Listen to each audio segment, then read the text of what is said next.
here's what I know. Someone's going to have to start to fight for Nebraska, all right? So I'm here to fight for Nebraska. And finally, the team grows up. It's what people always ask me about year 3. Finally, the team grows up, and they're like, well, I got to go make the play. It's time to join the Husker Huddle with Nick Handley and Grant Hansen.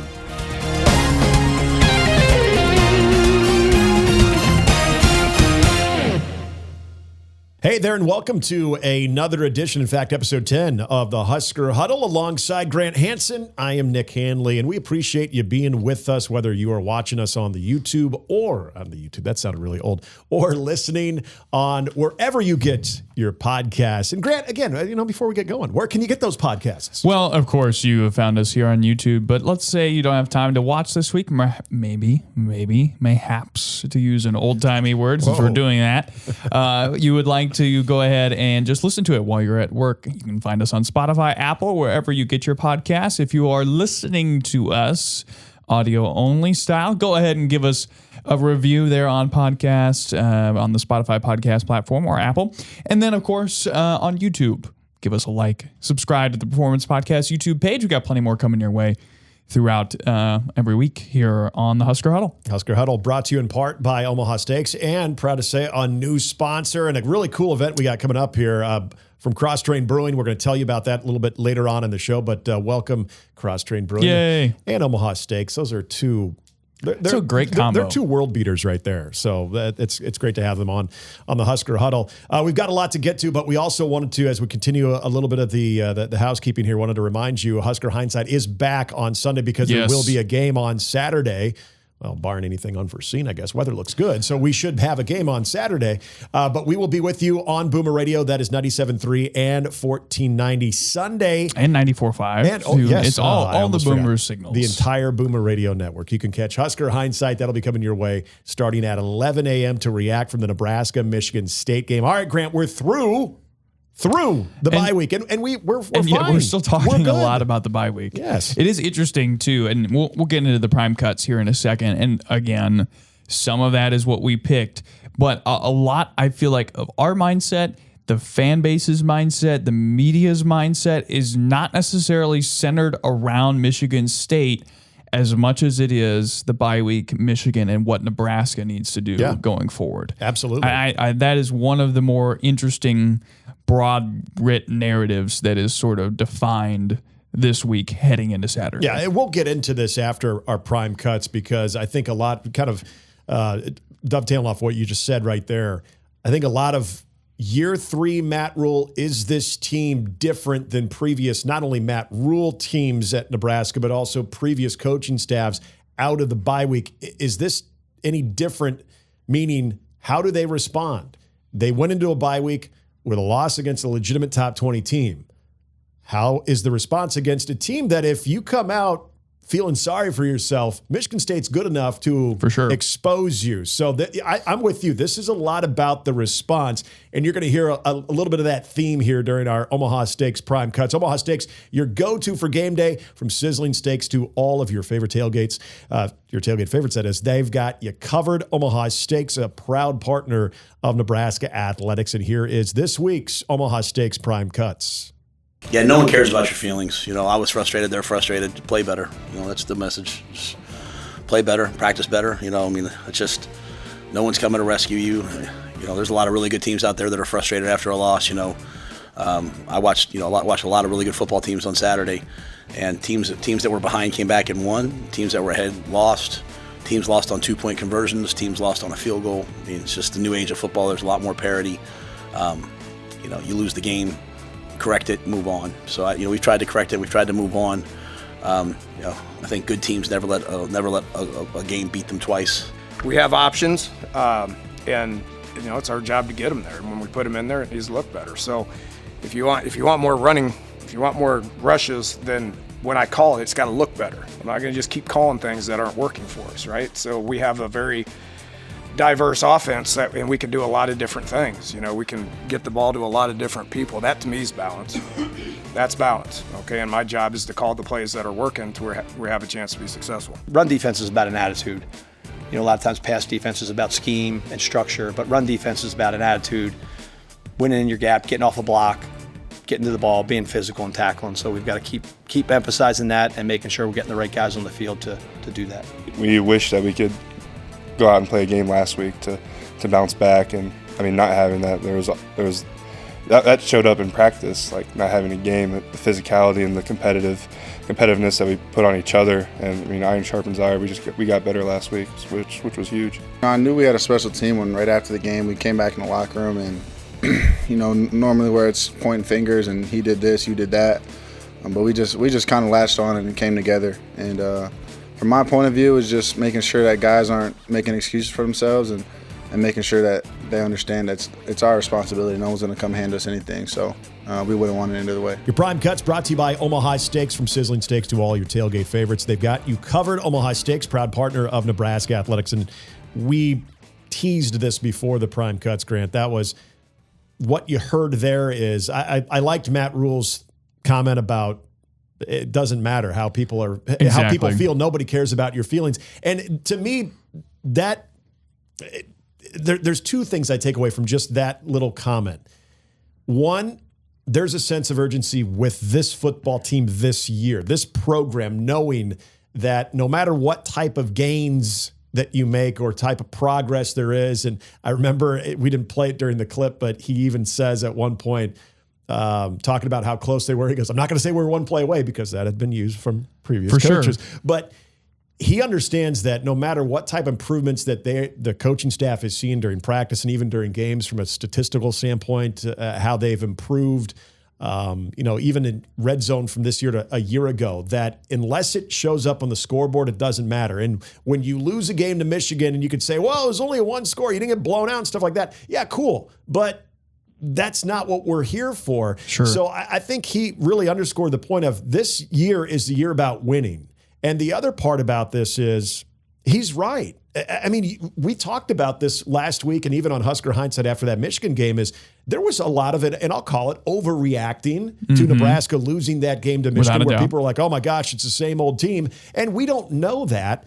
But I think he illustrated the point of people don't care about your feelings. And that wasn't Matt Rule lashing out at the fans or anything like that. That's Matt Rule holding his players and his coaching staff and himself to a different standard of, I don't care. We're judged on how we do on Saturdays, and that Saturday against Michigan wasn't good enough. We've got to get better. So there's no time for whining or feeling bad about ourselves. We've got to take what was exploited and get better. And Dylan said something to that effect as well, and we'll hear from him in my conversation with him later in the show. That's right. I was really impressed by just his general thoughts of like, look, this is my team.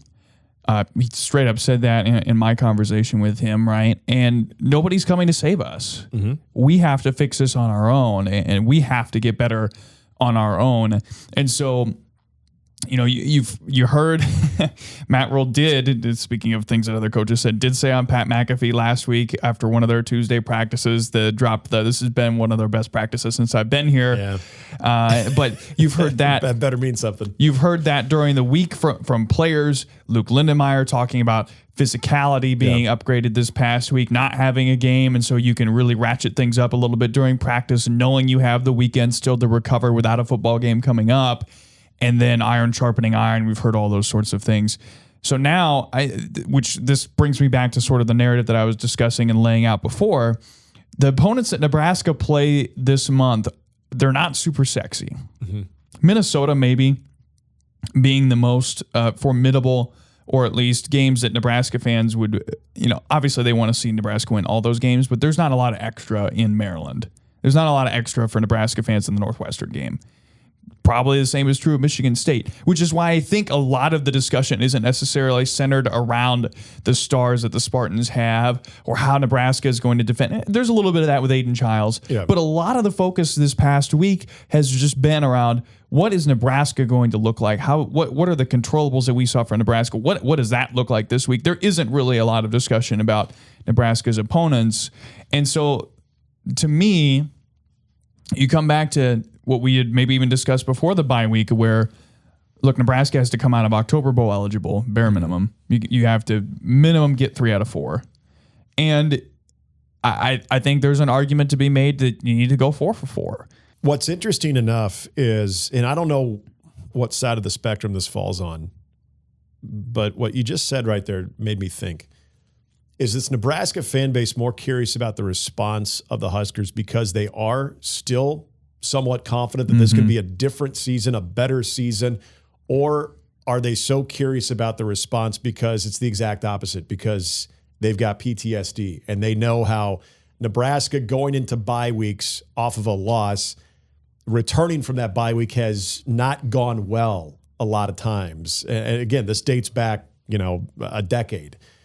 I don't know where that is. To be quite honest with you, Grant, I'm not really sure what the overall confidence level of this fan base is with this football team, and that's fine because I don't think the players. I think it's all over the place. I think it is too, and I don't think the players worry about it. Usually is, but and the players, quite frankly, shouldn't worry about that. No. And going back to something you mentioned of what Dylan Raiola said, and by the way, and I forgot to do that at the beginning of the show.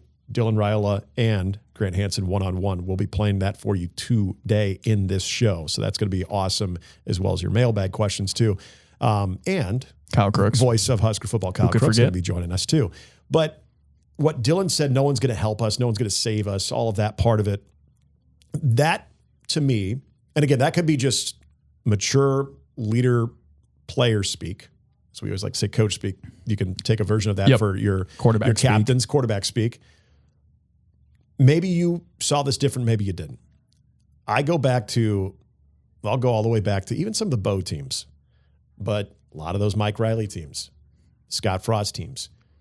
In the moments of adversity, I always felt that there were a lot of guys, like every one of those teams, regardless of what we think about those coaches and just collectively the lack of wins that came during those eras other than Bo, I always felt like the coaches held players accountable for the most part, some better than others. But I don't know if the players always held themselves accountable or held their teammates accountable. And what I mean by that is there were a lot of times, especially in the Scott Frost and Mike Riley era, where when the you-know-what would hit the fan, there was a lot of looking around as opposed to trying to step up and do something on your own, because all of those teams had alpha. Sure. All of those teams had good players and had at least enough good players that they could say, just not accept that. Just say, no, this isn't our fate. I don't accept this. I didn't come to Nebraska to get blown out by this team or that team or to respond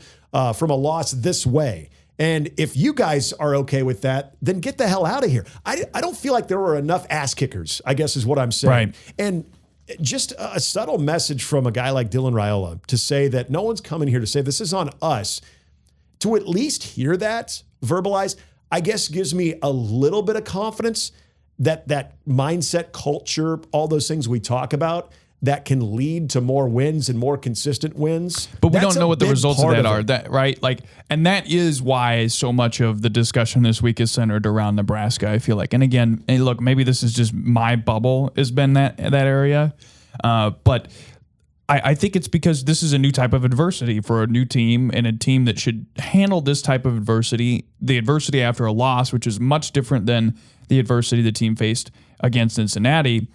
They should handle it differently than prior teams under Matt Rule and probably under all the teams under Scott Frost. And so that's I think a large part of why the focus is where it is because, okay, what is the actual result of the discussion, the speaking? Because speaking is easy, doing is hard, and succeeding is hard. And actually, even you can try your best and still fail, right? So the discussions and the stuff that Dylan did in practice this past week, correcting drills and all the sorts of things that were talked about at the podium, does that actually translate into a win against a team that Nebraska should beat? And on paper, everything about this game says Nebraska should win. And really, Nebraska should win against everybody that they play this month, right? It's a similar narrative that Nebraska will have week after week after week. You change the day. Yes, one day you're on the road, in the East Coast at Maryland, but the in-game on the football field narrative is the same. Nebraska is the better opponent in all 4 of its games this month. What do you take from that? And how do you use this as a springboard into the last month of the year when you're playing the competition that you're playing with USC, Iowa, Penn State? It's a good point because when I look at this game against Michigan State, and I have so much respect for Jonathan Smith Aiden Childs, as you mentioned, had been talked about a little bit. Their special teams is very good. One of the best punters in college football. And they can return. Special teams is going to be a big part of this matchup. So there's a lot of things about Michigan State that people should not overlook.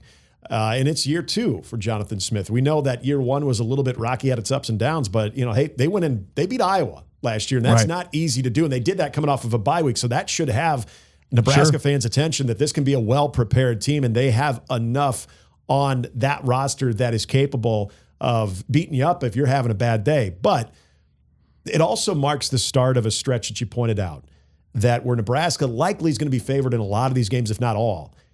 And we've seen stretches like that in previous years where Nebraska's maybe played 500 football.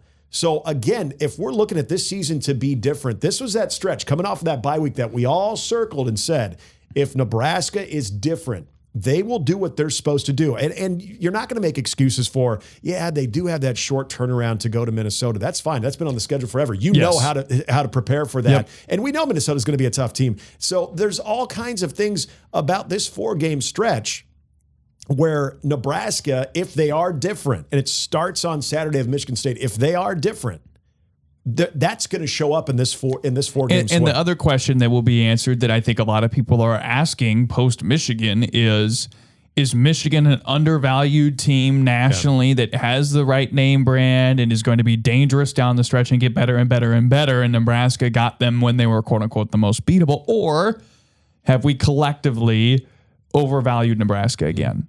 And the way that Nebraska plays against Michigan State on Saturday will go a long way towards answering that question, I think, for more people. And the rest of this month will play out similarly and help kind of answer that question as we go forward. And so the things you're looking for, do the trends continue? What's the plan at RB2, right? Like we didn't. Matt Rule said that they feel like they've got one. He didn't want to reveal it, but he feels like they have a good one. Neither did Dana Holgerson, and he said it's something you hadn't seen before. So I don't know what that is. If that means literally somebody we haven't seen on the depth chart before. If Dana's saying it, I'm kind of excited to see it. Right. So that's the big question, right? What happens at tackles? Like you feel good at center, guard. But the tackles is what got exploited at Michigan. And so does that happen again against talent that is lesser than Michigan's this week? But Michigan State is still going to try to exploit that. Of course. Of course. Wouldn't they? Can you get after the quarterback? Right? Because you're facing a team that's going to be without its starting left tackle. So can you apply some pressure to Aiden Childs while making sure that he stays inside the pocket this week? Like, can you check the boxes at the line of scrimmage that you were unable to do against Michigan and reestablish to people, yes, this is something that Nebraska can do well. And it was just a fluke, a bad day, whatever you want to call it, against Michigan and not a trend that will play out for the remainder of the year. I want to go back to something you said real quickly here, and that is Michigan being undervalued to this point, or is Nebraska being overvalued leading up and after that Michigan game?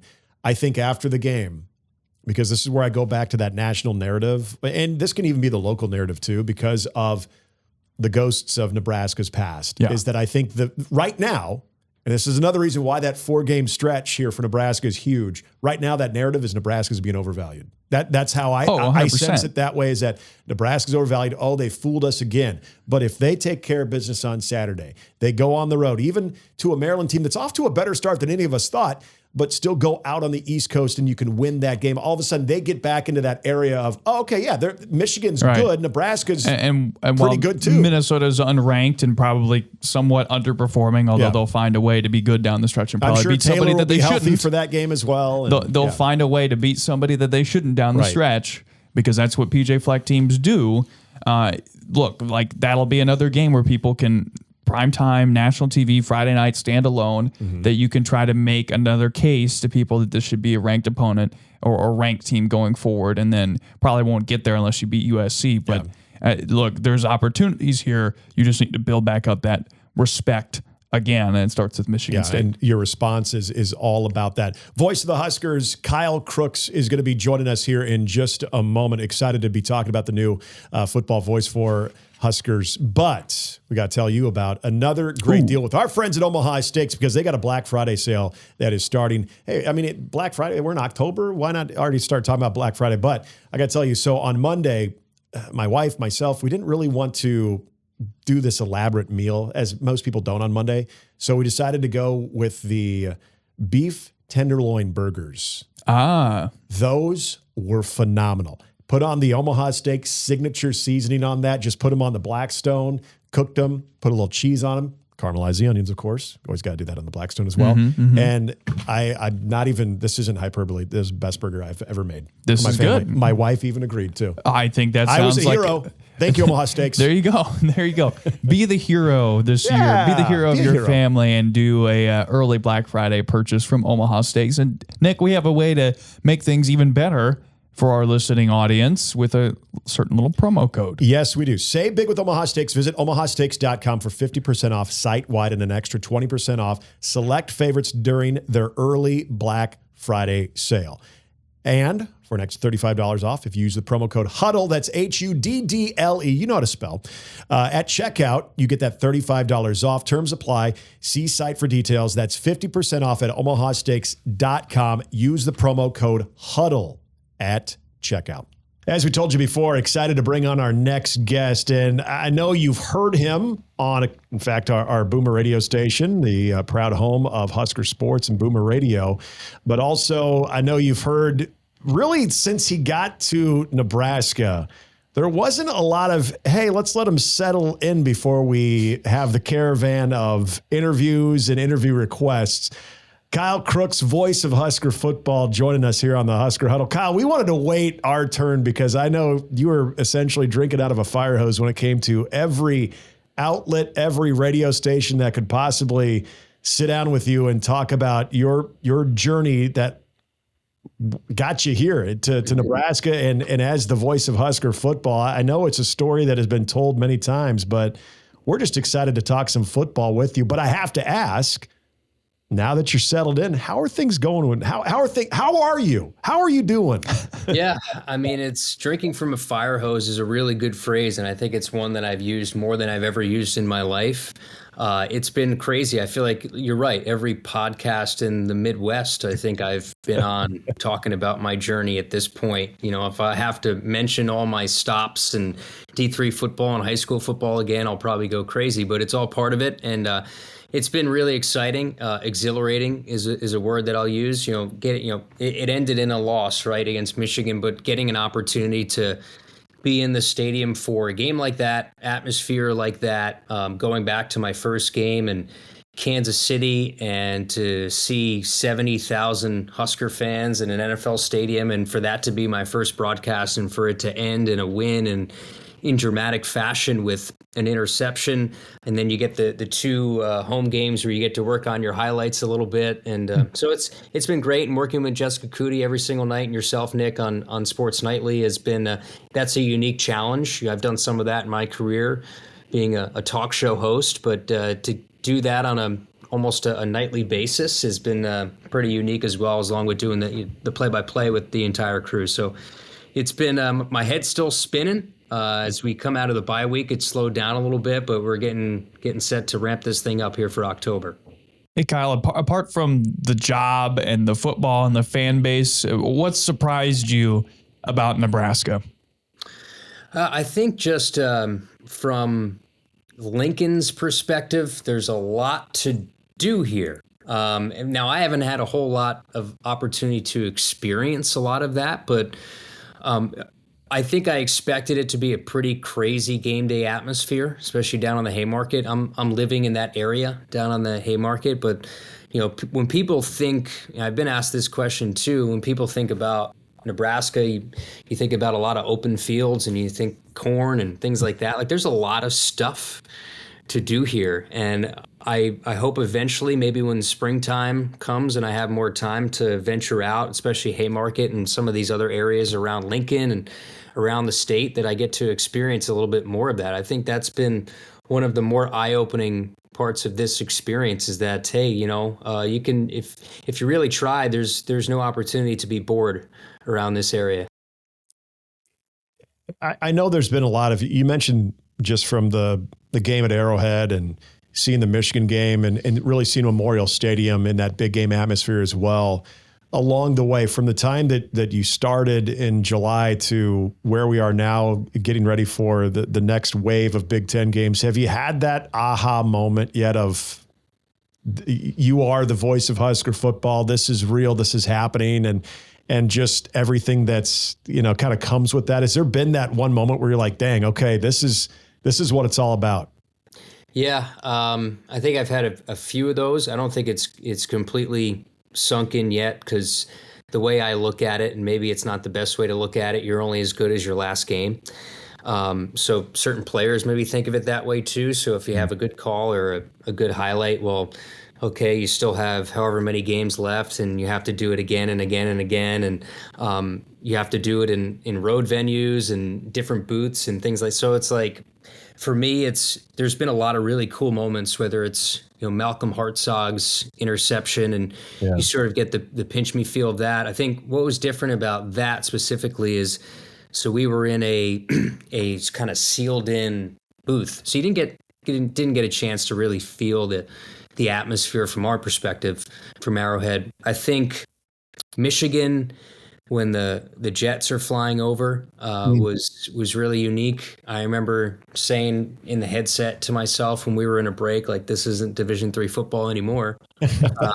When the jets are flying over and Michigan's on one sideline, Nebraska's on the other, and I go back and I watch the game on CBS, and they play the Hail Mary call from our radio broadcast, and it's just like, I grew up watching that broadcast, right? First it was Vern, and now it's Brad Nessler, and Gary Danielson's in his last year, and for my voice to be on that, and it's pretty unique. But I think some of these big games, and I think it'll continue to grow, like as it all comes with wins, and as this program continues to get bigger and eventually get College Game Day here, right, and maybe get the Fox pregame show, and like, if it trends in the direction that you want, I think that next opportunity for that pinch me moment might be hopefully a night game against USC, and they're playing well too, and going into that game, and you hope, okay, college football playoff ramifications, you got to win games prior to that. I get that, but I think as Nebraska wins more, there'll be more and more opportunity for that. Kyle, give us a vibe check of your interactions with coaches and players over the course of the bye week and leading into this game against Michigan State. How do you feel Nebraska has dealt with the adversity of a loss for the first time this year? Yeah, I think it's just business as usual, I think, is the way to go about it. I've been out of practice a couple times here to see sort of the tail end of a few practices, and guys getting over some nicks and bruises and getting ready to go. But I think there's no overreaction when it's come to this Michigan loss. I think a lot of fan is short for fanatical for a reason, right? You had the stage set.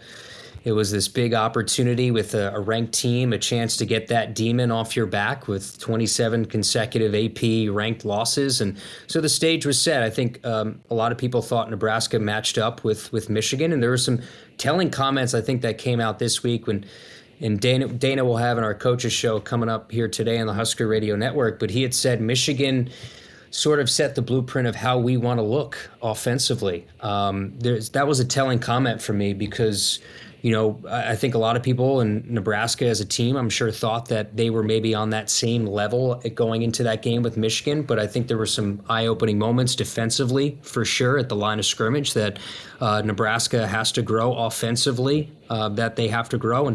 And this week, I think Coach Rule sort of echoed that sentiment of, you either learn from it. He used that phrase, nobody's coming to save you, which I love. I absolutely love that phrase of, it's got to be a week-to-week thing. Like, nobody cares that you just lost and you gave up 200-plus rush yards and you gave up all these explosive plays, and everybody now has turned their back to Nebraska being that media darling to be a surprise college football playoff team. So you have to go and you have to earn the trust of a lot of people here moving forward, and it starts with Michigan State. I thought Coach Rule probably was as measured and as short as he's been in his time here, probably at the podium.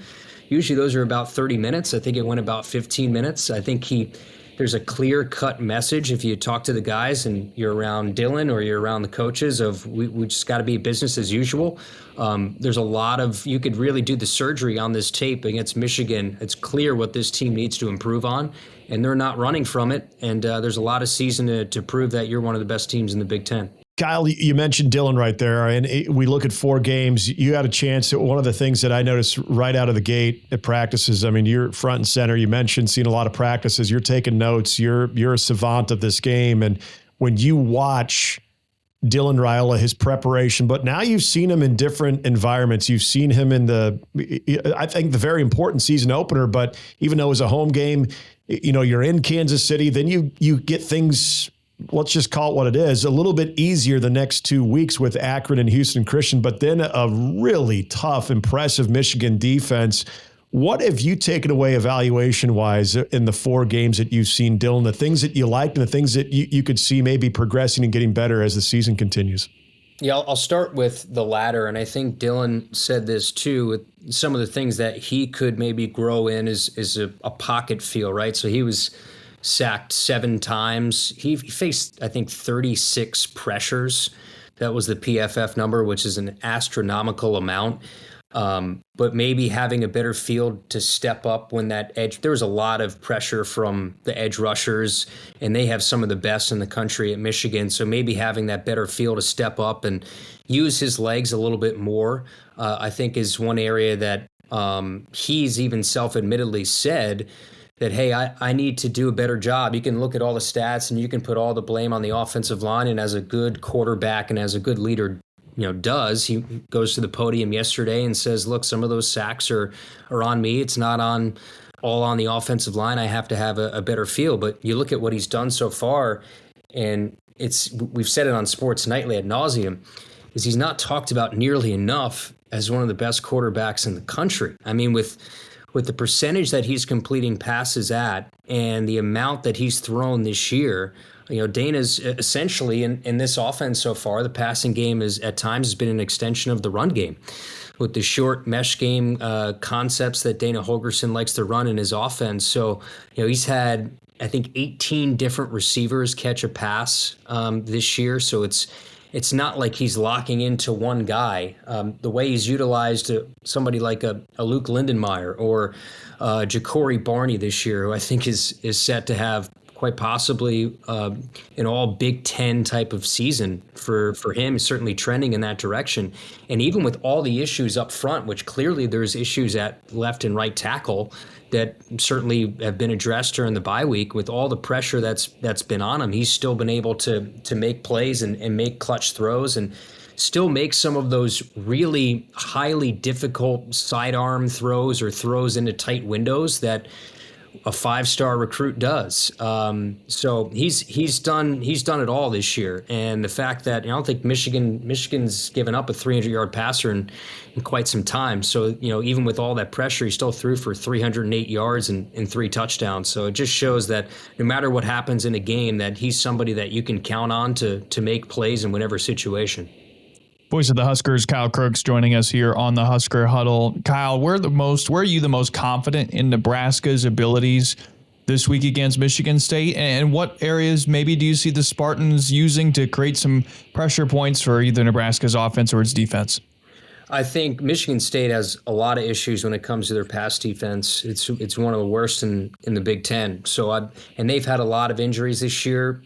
They're pretty banged up, especially in the second level of their defense at the linebacker area. So I think at least one area I know that they should be able to exploit is in the passing game. I think this is an opportunity for Dylan to have another one of those 300-plus passing games. And so for me, expect big games from guys like Dane Key and Isaiah Hunter and Ja'Cory Barney and perhaps the tight ends. Be interested to see how much they do try to set up the run game here in a game like this. Emmett Johnson, I think, could use a cleansing from that Michigan game. Really didn't have the opportunity to have an explosive run outside maybe that first drive. He was about 3.5 yards per carry against Michigan State as we watched the Cleveland Guardians go deep, by the way.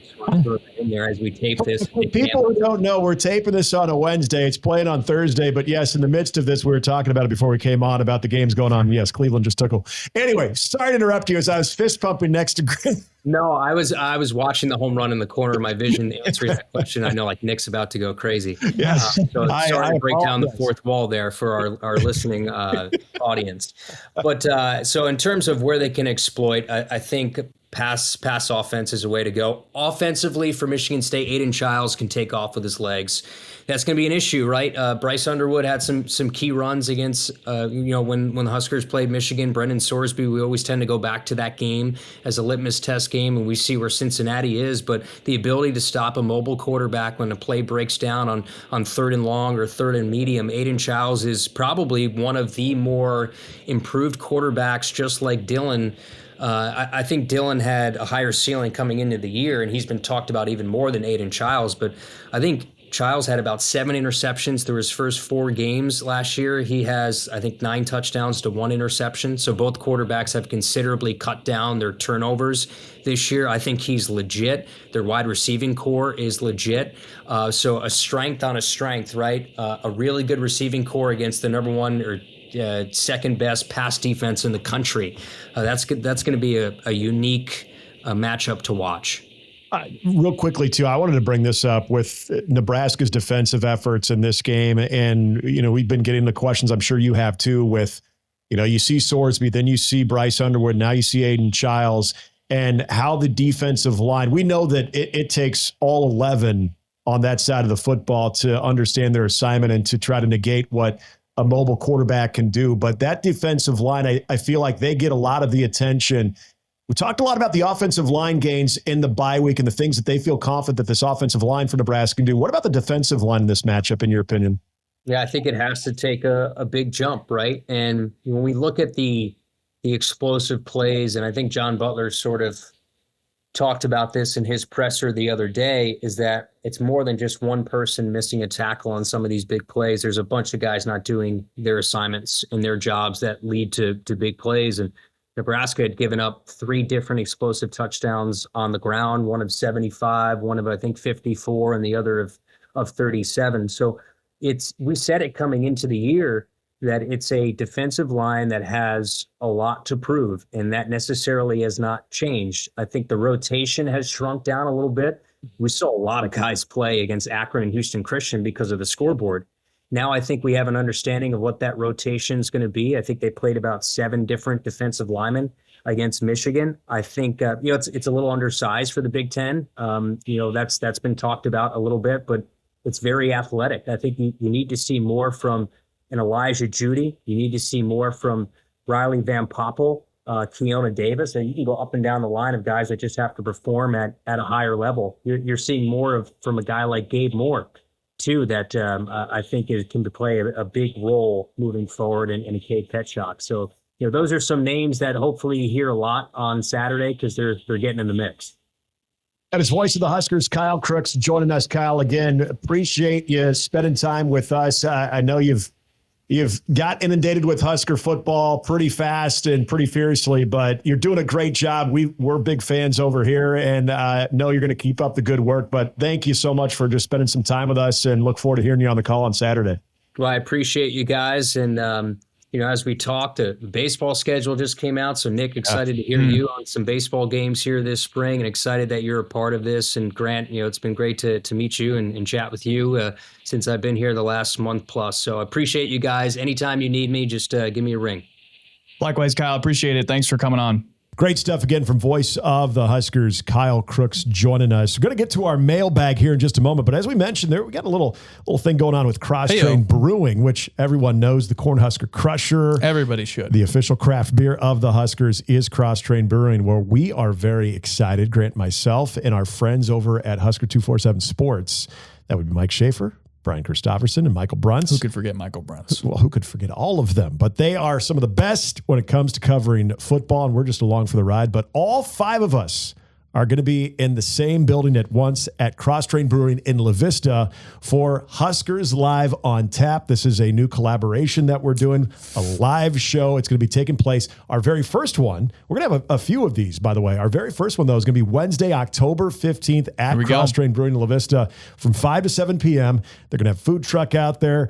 You can, if you haven't had the Cornhusker Crusher, first of all, I don't know what's wrong with you, but Good, lucky for you, they've got it on tap. It tastes delicious. And, of course, their award-winning Fairy Nectar and all the great brews that Cross-Trained Brewing has. Yeah, we're looking forward to this. It's going to be good. Well, there is no designated survivor. All of us will be at one place at one time.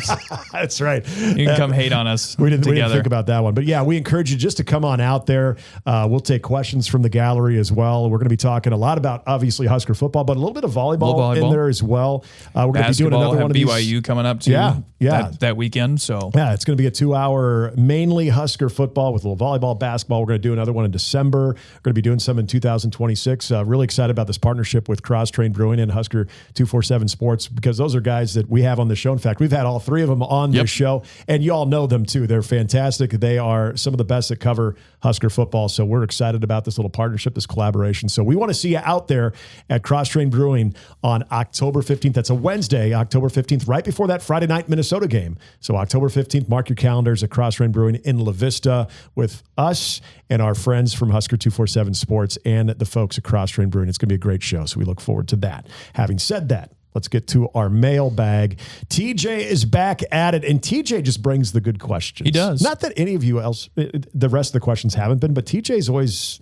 He's very forward thinking on this. And I like this question. I'm going to read it here. Are we seeing a change in identity for Rule and the offense? Defense will always be a staple of Matt Rule teams. But when he arrived, he wanted to average 75 yards rushing in the fourth quarter. This team's strength is clearly throwing the ball with Raiola and the receivers plus Lindenmeyer. Dana Holgorsen said yesterday at his presser, he's not going to run the ball just to run it. So is Nebraska now officially a more heavy passing team with Raiola and Trey Taylor in the wings with Dana running the offense, or is this just temporary for the team Nebraska has? Yeah, I think the answer is a little of both. Look, I think ultimately Matt Rule would like to be able to run the football over and over and over again. And it's not like they, have totally shied away from it. They ran the ball a ton against Cincinnati. Look, if you had a higher level of quality opponent, Akron, Houston Christian, I would imagine you would have run the ball a lot in those games as well. Michigan is really the first time they've ran the ball and not gotten great results, which is, again, why this Michigan State game and this whole month is fascinating against teams that before the year began were probably thought of as, yes, good, better than Akron, less talent than Nebraska, right? And so those are teams that you should be able to run the ball against and get some results. Now, I do think there is a clear shift and a clearly higher level of quarterback playing football at Nebraska or committed to play football at Nebraska than we've seen in years past. Because you bring up Trey Taylor, who is very good. He's drawn a lot of praise. Seemingly is very, very mature. He's more active on social media than any Nebraska football commit I can really remember. A lot of peer recruiting there too. Yep. But you also have Dayton Raiola, who is coming. Yep. TJ Lateef, who is already here. So you have a lot of really, really high quality quarterbacks that are both at Nebraska or committed to come to Nebraska or waiting in the wings at Nebraska. And so why wouldn't you be a team that is more effective at throwing the football? So I think you bring up a good point about where Matt Rule came in versus where he is now and what the team is doing right now. And that will be over the next medium to short term will be one of the more interesting narratives that I think should be worth monitoring. Yeah. To see how they evolve. I would agree with a lot of what you said there. I would add this, not necessarily for me of, is this a running team just with the team that they currently have? I also look at how long you got Dana Holgorsen here, because Dana Holgorsen is, I think, going to dictate a lot of this. And yes, we know Dana Holgorsen wants quarterbacks like he has with Dylan, like he has with TJ Lateef, like they're getting with Trey Taylor and Dayton Raiola. They want those guys to be able to be pocket passers first, or at least be able to roll the pocket out and still throw and then run second. And they have that in all of those guys. And so what I think, especially with the guys that are coming in, what I think also is going to dictate a lot of what they do when it comes to the pass percentage to the running percentage of this offense. And Dana Holgorsen talked about this when breaking down Michigan and Justice Haynes, talking about and what Michigan State has too in a running back, when you have big physical running backs that are going to be able to use the physicality but have the ability to make you miss and hit the home run. I can't say Nebraska has one of those guys right now. And I think the lack of having that true home run threat as a running back, I love what Emmett Johnson brings, and I think he's a great complementary piece to what Nebraska can do I think he offensively. can still be that. He just hasn't proven it fully Absolutely. yet. I think, you need to see him hit a 30-yard, 25-yard, 40-yard touchdown this month against the opponents that are coming up on Nebraska's schedule before you can, it's cool to see it against Akron. That's a positive step in the right direction, but until you see it against a higher level opponent. Well, when you see a guy like Justice Haynes, there's a clear difference between the two. I am not trying to say that Emmett is right there nipping at his heels. But if you get a guy that has that it's profile, apples and oranges a little bit too. Yeah, absolutely, different style of runners. But if you have a guy that has that profile of a Justice Haynes, those types of running backs that when you give them the football at any given moment, they can hit that big play. They can hit that home run. I think that also changes a little bit of what you want to do offensively when it does come to how many times you want to run the ball compared to putting the ball up in the air as well. So I think to TJ's overall question, is this a product of the team you have now? Yeah, sort of. But I also think part of the team you have right now is not having that major home run threat in the backfield yet, but also having a guy running your offense like Dana Holgorsen, who is comfortable and even maybe having a running game be the short pass game. So I do think a lot of those factors with who your OC is and what you maybe don't have in that running back room, at least yet, dictates that a little bit. But a great question there. This is from Chuck. Chuck wants to know, hearing some of the criticism of Dylan's mechanics makes me curious if he truly has elite arm strength or if his throwing style appears lazy because he throws it more effortlessly than what we're used to seeing the Nebraska QBs. It's interesting because I think there were times last year where we saw receivers get that initial separation and he would underthrow them. And so you did always kind of wonder about maybe the arm strength a little bit. A few times that you did see the separation. If he's stepping into a throw as much as he should be, if that arm strength is where it needs to be, if he's going to be eventually an NFL quarterback or even a first round type of guy. So I would say that's a fair question from a year ago. This year, I think there's something to that last part of the question of how his mechanics are a little bit more methodical. They're a little bit more effortless. And so I think when you see that on TV, it does kind of, that word lazy or I don't know, half-hearted. I don't know how you'd want to describe it. It could appear that way, but Grant and myself and a lot of guys and gals that have covered Husker football and have been to some of the practices and have watched on the field level too, if you get on the field level, you see plenty of zip and plenty of velocity on that ball. Look, I mean, it's a Hail Mary, so this isn't necessarily the greatest example, but the 52-yard Hail Mary that he had, I mean, it wasn't like he left it short. Mm-hmm. Well, and the stepping into the throw, and I know that was the big thing, and you addressed this last week on the show, referring to what Tom Fornelli's biggest criticism was with Raiola and not stepping into the throws and maybe having weaker arm or whatever. I think, again, if you're on the field level and you have that ability to improvise where your mechanics don't have to be every time you drop back that point A to point B from being able to be on your back foot to being able to put something in it and be on your front foot, where it doesn't maybe at times appear that you're stepping into it, because maybe quite simply, if you step into it, you're going to take more punishment or you're going to take more of a hit, that you still have the arm strength, even when you don't step into it, to deliver the football. I would refer you back to the first drive that Nebraska had against Michigan, where they go for it on fourth and don't get any points.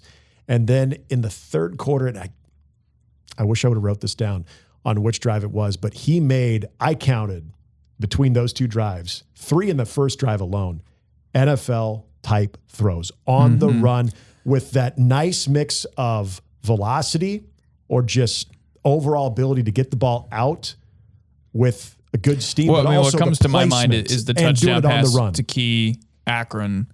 That's what comes to my mind. Yes. Yeah. All right, last one from Corey. Does Nebraska still have an issue at offensive tackle, or is it more of finding the right personnel and rolling with it? We're going to find that out. Right. Not just this game, because I don't want to put all the eggs into the bye week. Now everything has to look the way it's supposed to look against Michigan State. But when I say we're going to find out, is Matt Rule alluded to this on Monday of offensive tackle. They feel like they have a really good plan. He just didn't want to reveal what they're going to do. So how much is that? It can't be that crazy. Right. And how much of that involves Same either thing with the a running back. rotation or is it Elijah Pritchett's where he needs to be? We like him. We can trust him now, and he's going to have the lion's share of the snaps. Prohaska, Gatula. How is all of that going to look? Yeah, that's the hard part about this too. We'll see what happens. I don't want to be, castigated as this doubter, but I mean, you have the mix of saying, "Look, nobody's going to come here to save you," which is good. It's right. It's true. And then also, well, we have a really good plan. We just can't tell you about it yet. I mean, it's not like Penei Sewell is going to walk through there and suddenly start playing left tackle for Nebraska. They still have the same guys on the roster that they had before. Their shortcomings that they had are still the same that they had before. The question is maybe if you can find a new way to hide them and do a better job. I'm trying to remember, and please, because I think the excuse question, me if I'm wrong though, but I think there was, I'm trying to remember. It was the CBS post-game crew that was talking after the game that they were saying that how surprised they were that Nebraska wasn't chipping with tight ends and running backs and trying to help out the tackles a little bit. Yeah. So I wonder if there's something to that schematically or something like that they're adding to the equation. Personnel changes though. Yeah, and I think that's fair to bring up because when Matt Rule was asked that question on Monday, I think it was assumed that, do you have left tackle figured out? Meaning, do you feel like you have your two best tackles and you're able to, have those guys play the majority of the snaps? I think to your point, it very well could be when he said, yeah, we have a pretty good plan that we're excited about. I just can't really reveal that. Probably has a lot to do with what you're just talking about there of being able to assist those guys, being able to make sure that if they're not necessarily always on an island on a third and predictable to where they can get a little assistance, especially if you have an elite edge rusher, that they're going to be able, to have some chipping abilities from a tight end, even from a running back, however they're going to handle that. I think the one person personnel-wise that I'd be curious is Elijah Pritchett going to be a part of this or not?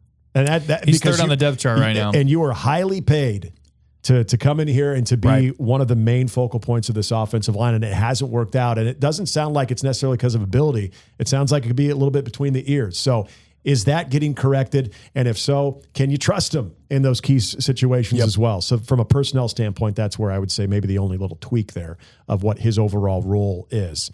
That is our mailbag. Good questions. Keep those coming. Now excited to talk about this because Grant had a chance to go one-on-one with the guy we've been talking a lot about in this show. And the guy that a lot of you talk about pretty much every time you're talking Husker football, and that is QB1, Dylan Raiola. Give this one a watch and a listen. It's Grant and Dylan Raiola. Alrighty, folks, welcome to it. It is Huskers All Access, brought to you by Access Bank. Here for a reason. My name's Grant Hansen, here with Nebraska quarterback Dylan Raiola. Okay, Dylan, Luke talked earlier on the podium, and he talked about how you really took control during the bye week. Going into that week last week after the Michigan loss, what was the mentality? What did you want to get accomplished? Yeah, we have great leaders, and the guys that were voted captains, we all stood at the table and honestly had to take the shot. And we were like, we're either going to get together or we're going to split up, and the guys rallied around.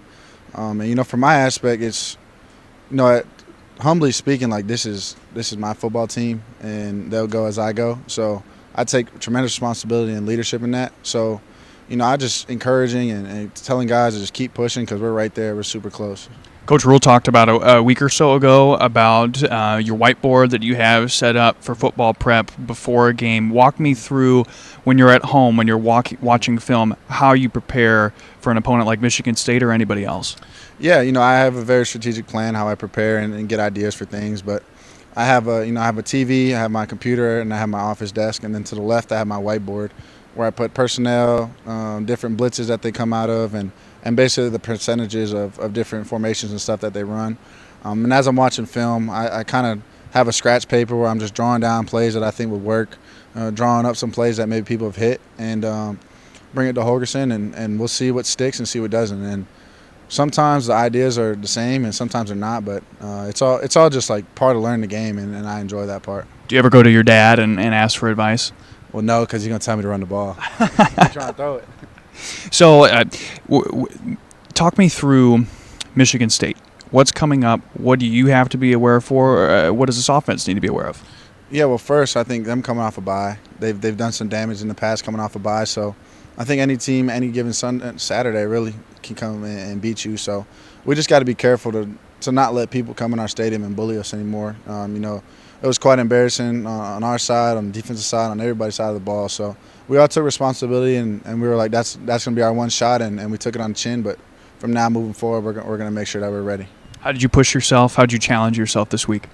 Yeah, I trained like I was training in the off season, and for me that was a Friday, Saturday speed workout, and then hit it hard with my legs on Friday, and then Saturday was an agility day, and I hit it hard with my upper. So getting my body to get those numbers and hit those peaks that I hit in the summer is very confident building for me, and just to make sure I'm ready for these guys this upcoming week.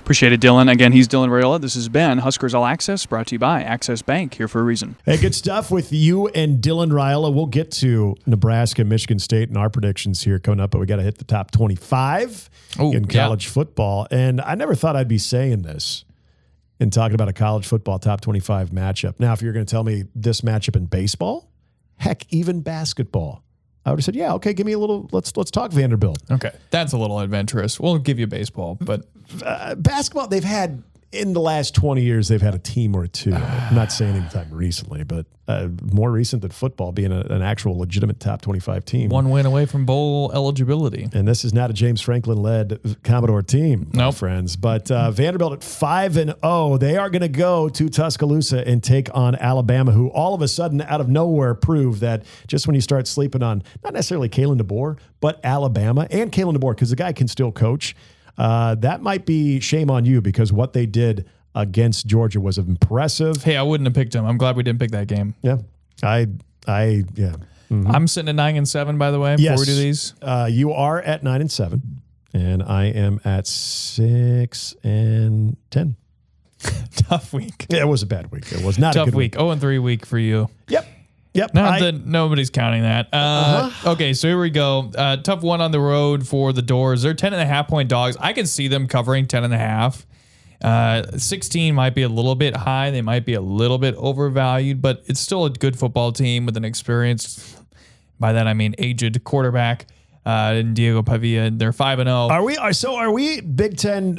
Is this a unified Big Ten effort that anytime Diego Pavia is playing that you root against him because of the snark that he had towards the Big Ten Conference? Not for me. Not for you? Okay. Not for me. I'm rooting against him. I like Kalen DeBoer, though. I do think he is somebody that's pretty easy to root against. I'm not a fan of his. He's a flashy guy. He is.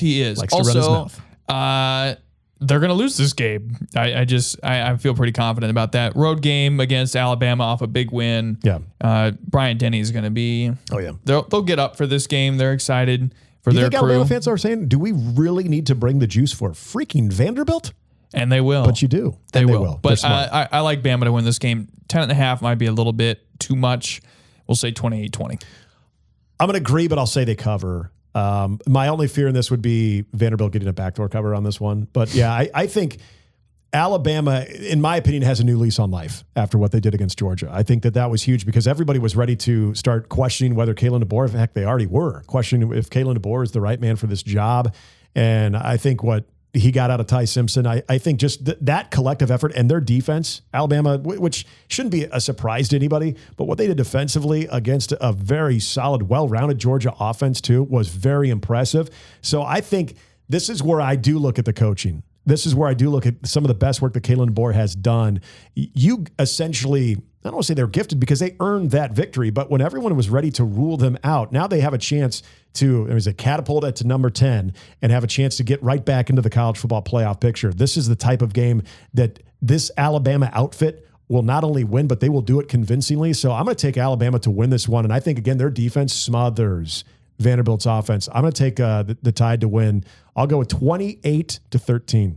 Tallahassee next for number 18, Florida State, and number 3, Miami on ABC, 6:30 kick. Your vibes? Miami. Miami covers. I was telling you before we were recording, Carson Beck is a guy that I've been extremely impressed with, and just his overall handling of this offense for Miami. And I think that's a huge part of why I think Miami is for real this year too. Florida State, they got exposed against Virginia, not a great Virginia team as well. Right. So I think Miami, to me, and I'll keep this simple, it comes down to who you truly trust right now at this point of the season with a lot of season to go. Right now, Miami's looked the part. Florida State's given me a little bit of doubt, so I'm going to take Miami even on the road to cover that 4.5 points. I think they win this one. There'll be some points in I'll say 31-17. I really doubt Miami's long-term viability as a college football national championship contender. I don't think by the time that the dust settles on this season, the Hurricanes are sitting inside the top 5. With that said, Florida State is certainly not a top 10 team, and there are some questions for me of whether, at least right now, they are a top 25 team. I could see them getting there by the time the season is done. They're better than they were a year ago. We can all agree on that. Yeah, and that's not that hard. Didn't have to do much, though. But the Virginia loss is obviously very, very concerning. I like Miami to go in and win this one. 4.5 on the road seems like a lot, especially, again, not in a place that is going to be sleepy, especially at 6:30 at night on a Saturday. It's a challenge. This is probably the biggest challenge of the year to this point for the Hurricanes. In my mind, it's certainly bigger than Notre Dame, and they pass it. We'll say 26-17. Florida State falls to Miami at home. How did they get to the 26? Magic. Doing the obscure score. I love it. All right, let's get to the Nebraska-Michigan State game. So Nebraska, a lot. Last time by so much. Last time we said a very heavy favorite. I say heavy because this is a Big Ten matchup and they're not playing Northwestern. No disrespect to the Wildcats. We'll see them in a few weeks. But Nebraska, this line opened at 10.5, is actually ballooned by a point to Nebraska favored at home, 11.5. As we know, Nebraska and Michigan State are both coming off of bye weeks. ESPN Football Power Index winning probability has Nebraska as an 86% chance to win. That's not just a cover. That's just a straight up win. So they're not saying 86% chance to cover, but to win. I would say the win probability to me is a little bit ballooned as well. I don't know if I'm giving too much respect for Michigan State or if I'm still a little bit in awe of what I saw happen with Michigan and Nebraska, and not in awe of like, wow, they were really good. Nebraska's really good and a lot better than I thought. They lost the game. There were some weaknesses that I think when you get into Big Ten play, especially against solid coaches, like I think Jonathan Smith is and has the personnel to at least try to attack some of those weak spots for Nebraska early on, how the Huskers will, again, anticipate a lot of that, but how will they counter that and how will they offset that? We talked about the tackles earlier too. How are you going to help that out? What does the running back situation look like behind Emmett Johnson? And overall, what type of a day does this defense have collectively against Aiden Childs, who I think when you look at Sorsby, you look at Underwood, Childs is right up there with all of those guys. And here's the one thing that Childs has, much like Sorsby, the experience, unlike Underwood. So, got a good head on his shoulders. Yeah, there's not a venue, whether it's Memorial Stadium or anywhere, that's going to be too taxing or overwhelming for him. So you've got good quarterback play. And this is the other thing that we're just now having a chance to talk about. You heard Matt Rule talk about it a lot on Monday in the press conferences. This could be a game of special teams because Nebraska's much improved, especially in the punt game and the punt return game. But Michigan State has one of the best punters in the country and also one of the best punt returners in the country too. So there are ways that Michigan State can keep this thing, I think, extremely competitive. I do think if we're to believe and go, this is where I go back to my preseason prediction of where I think Nebraska will be from a win-loss standpoint at 8-4. If we're to believe that this team is different and ready to take that jump forward, they will win this game. But Grant, I'll tell you, I don't think they cover this game. In fact, I look at this game to be somewhat of a nail-biter in the fourth quarter. I'll say Nebraska pulls this one out, but they win 31-24. Ooh, a lot of Michigan points. State. Yeah, I think there's going to be some points in this one, especially and you heard what Kyle mentioned with the Michigan State defense too. To where I feel confident and to where I could see this number actually being legit at 11.5 now. And again, my initial gut reaction was much like yours. I saw 11.5 and I was like, really? Mm-hmm. Really? 11.5? Good news is last time I said, wow, that was a lot of points. Nebraska had no problem covering. Now, USC's defense kind of got a little bit exposed by, of course, Illinois this past week. And then, Michigan State scored 31 against them. So a garbage touchdown at the end, but yes, valid. I mean, they were able to move the football. So you have that, and then simultaneously, Michigan State gave up 40+ in that game. Yep. And you look at just what Kyle was saying about the back end having problems. Nebraska 40 points against Boston College. Granted, that was in a double overtime game, but still. So Nebraska, at least offensively, I think should match up well in this game. I do too.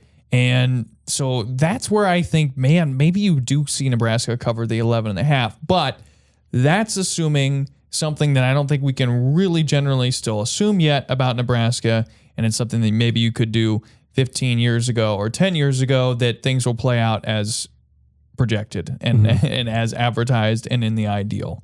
So I'm with you a little bit. I still don't. I can see why Nebraska would get over that number. I don't think they will.